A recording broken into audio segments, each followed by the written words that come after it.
These impossible coincidences are out of this world.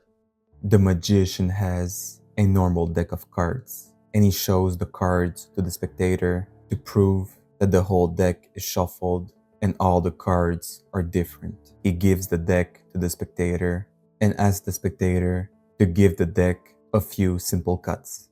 After a few cuts, the magician takes the cards and shows the spectator the first two cards of the deck. These cards are the 7 of spades and the 4 of hearts.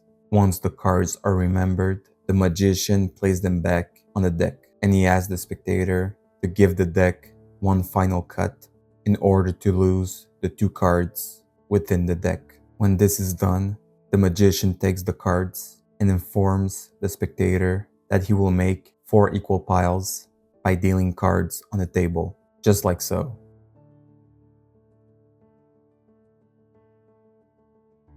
Now the magician has 4 piles in front of him, and he gathers all the cards from the first pile with all the cards of the third pile, and he also gathers all the cards of the second pile with all the cards of the fourth pile.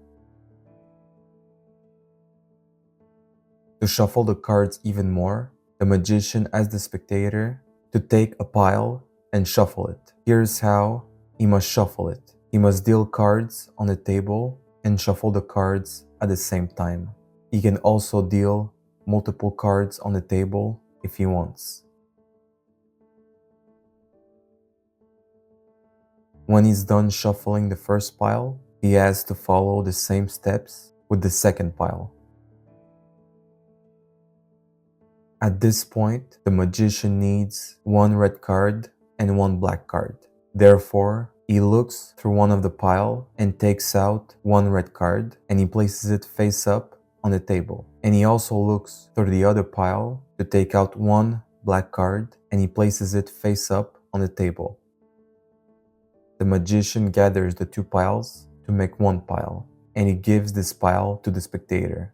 Now, the spectator has to make 2 piles. If the spectator thinks the card is black, he has to deal cards just in front of the 10 of clubs. And if he thinks the card is red, he has to deal the cards in front of the 6 of diamonds. The spectator follows his intuition and deals cards on the table. After he has dealt roughly half of the cards, the magician switches the place of the 6 of diamonds and the 10 of clubs. The spectator simply has to keep dealing cards by following his intuition. After dealing all the cards, the magician no longer needs the 10 of clubs and the 6 of diamonds. He takes one of the piles and spreads the cards on the table. By looking closely, all the cards on the left are red and all the cards on the right are black. And if we look closely, the 7 of spades is the only black card within the red cards, and the 4 of hearts is the only red card within the black cards. The magician takes the other pile and spreads the cards face down on the table. He asks the spectator if the right side of the cards will be entirely red and if the left side of the cards would be entirely black. By turning up all the cards, the magician reveals to the spectator that all cards on the right side are red and all cards on the left side are black.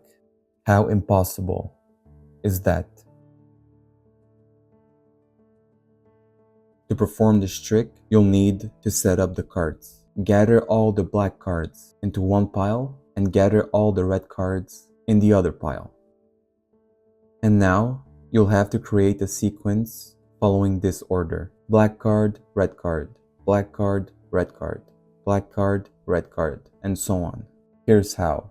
Simply create a pile by alternating 1 card at a time from each pile. Once you have gathered all the cards, the deck should be set in the perfect sequence. You can start the trick by showing to the spectator that all the cards are shuffled and different. It is very unlikely that he will notice the sequence of the cards. To shuffle the cards a little bit, ask the spectator to give the deck simple cuts. If he gives simple cuts, the sequence won't be disturbed. The two cards that the spectator will have to remember will be the first two cards. And here's how you will present the two cards to the spectator. I will show you two methods. One that requires a little bit of sleight of hand, and one easier method in case you don't want to perform sleight of hand. Here's the method with sleight of hand. Take the first card of the deck. Push the second card with your thumb and place the second card on top of the first card and simply show the cards to the spectator. In this case, the cards are the 9 of spades and the 4 of hearts. Once you've shown the cards to the spectator, place them back on the deck. By doing so, you will alter the sequence of the first two cards of the deck, and this is necessary in order to perform the trick. If you don't want to perform sleight of hand, here's a method that you can use in order to switch the position of the first and second card. Simply deal the two cards on the table. By doing so, you will reverse their position and simply show the cards to the spectator. Once you've shown the cards, place them back on the deck. Whether you use one method or the other, in either cases, you will alter the position of the first and second card. Once the spectator has remembered the first two cards, you'll be all set to continue. Simply ask your spectator to give the deck one simple cut in order to lose the two cards somewhere in the middle. When this is done, you'll have to make 4 piles by dealing cards on the table. Here's how.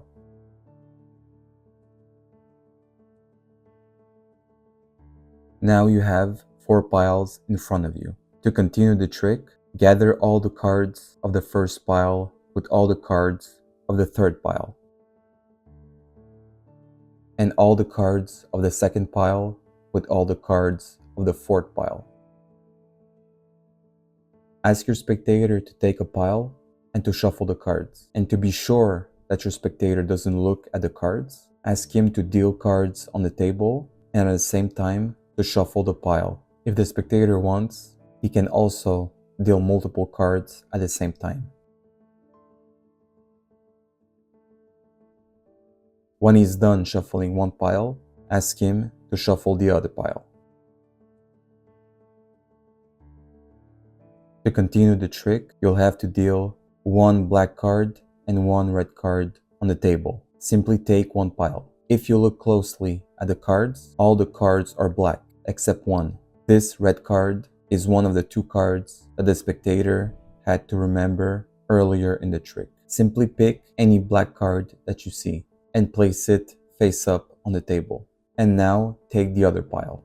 Once again, if you look closely, all the cards are red except one. The 9 of spades is one of the two cards that the spectator had to remember earlier. Pick up any red card and place it face up on the table. Gather the two piles together and give all the cards to the spectator. Now the spectator has to deal cards on the table. If he thinks the card that he's about to deal is black, he must place it in front of the Queen of Clubs. And if he thinks the card that he's about to deal is red, he has to deal it in front of the 5 of Hearts. Let the spectator deal roughly half of the pile. When he has dealt nearly half of the cards, at this point, simply switch the position of the two face-up cards and let the spectator deal the rest of the cards by following his intuition.